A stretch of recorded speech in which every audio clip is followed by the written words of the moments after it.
On September 11th, 2001, the two buildings of the World Trade Center were collapsed by the terrorist attack.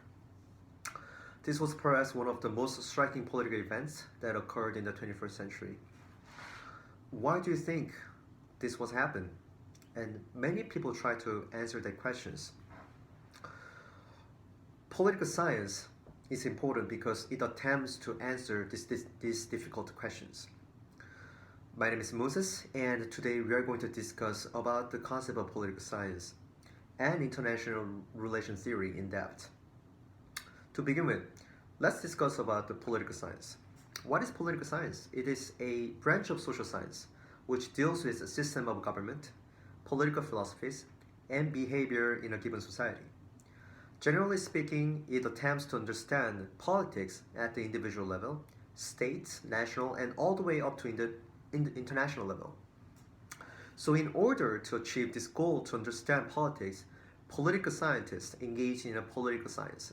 Their goal is to discover the relationship underlying political events and conditions, and from these revelations, they attempt to construct general principles about the way things work in the world of politics.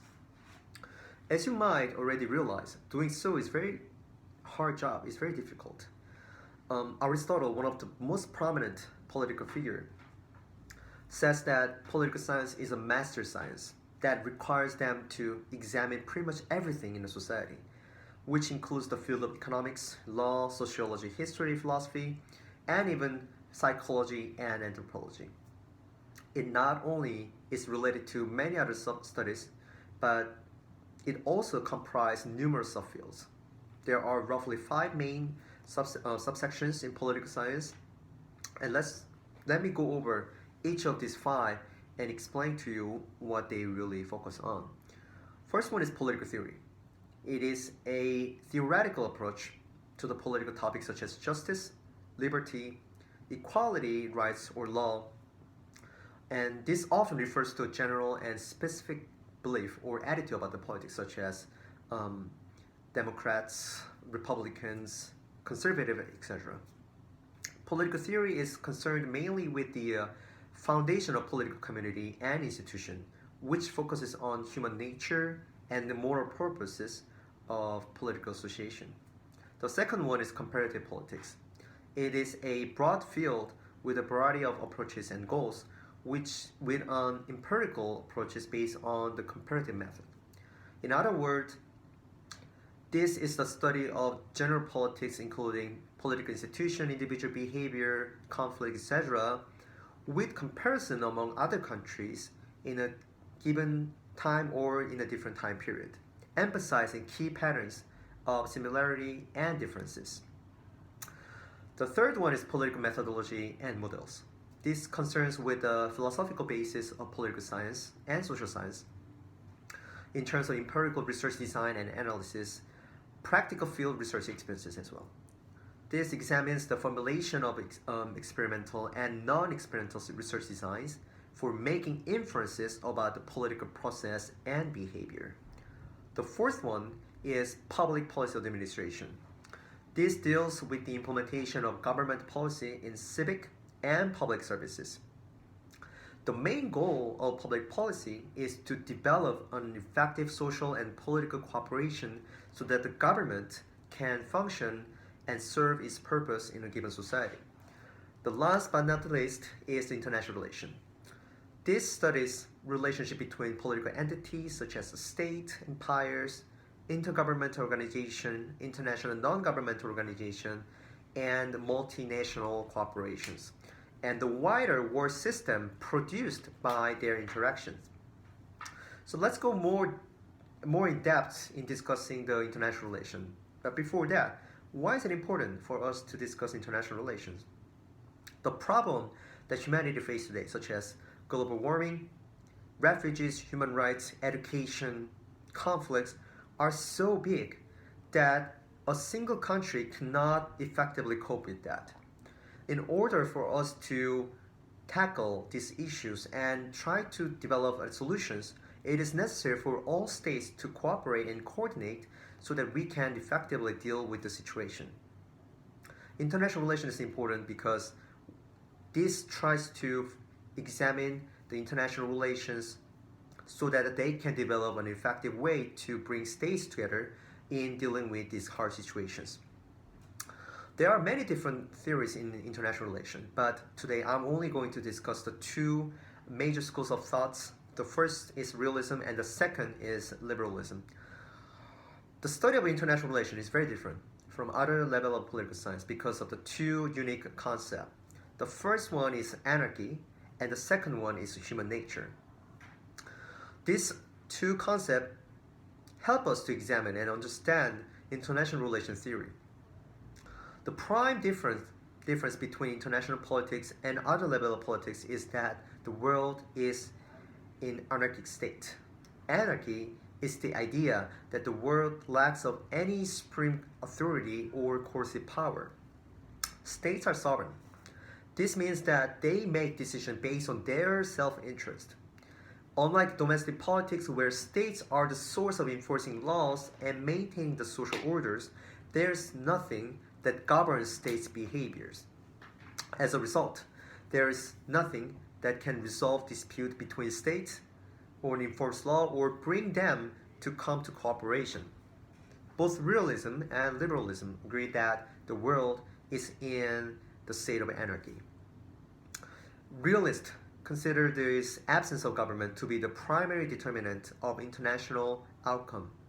The lack of common rulemaking and enforcing authority means, they argue, that the international arena is essentially a self-help system.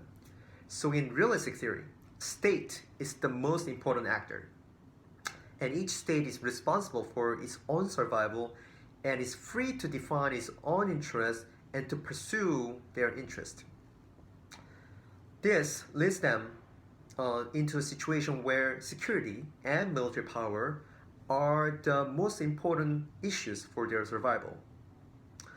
This situation also leads to the concept of security dilemma, which refers to a situation in which actions of a state intended to increase their security, such as increasing military power or making alliances, etc., can lead other states to respond with a very similar measure, which result in increasing tension that might lead to conflict. Even when neither side wants to go into conflict, in realistic theory, this sometimes happens nonethelessly. Liberalism, unlike realism, argues that international institutions and norms are able to mitigate anarchic situations that constrain effects on interstate cooperation.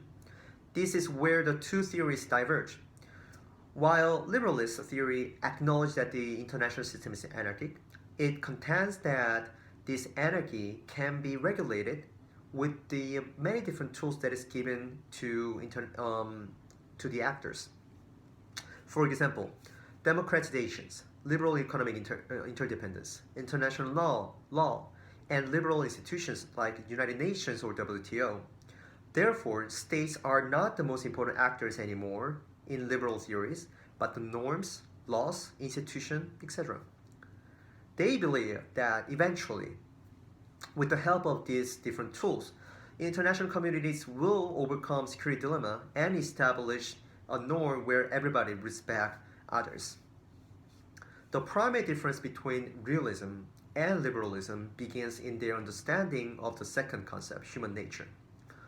As I briefly mentioned in the introduction to political theory, this is a starting point for many classical political philosophies. Unlike the concept of anarchy, realism and liberalism disagree in determining what human nature really is. Realists are generally skeptical about the human morality in international politics.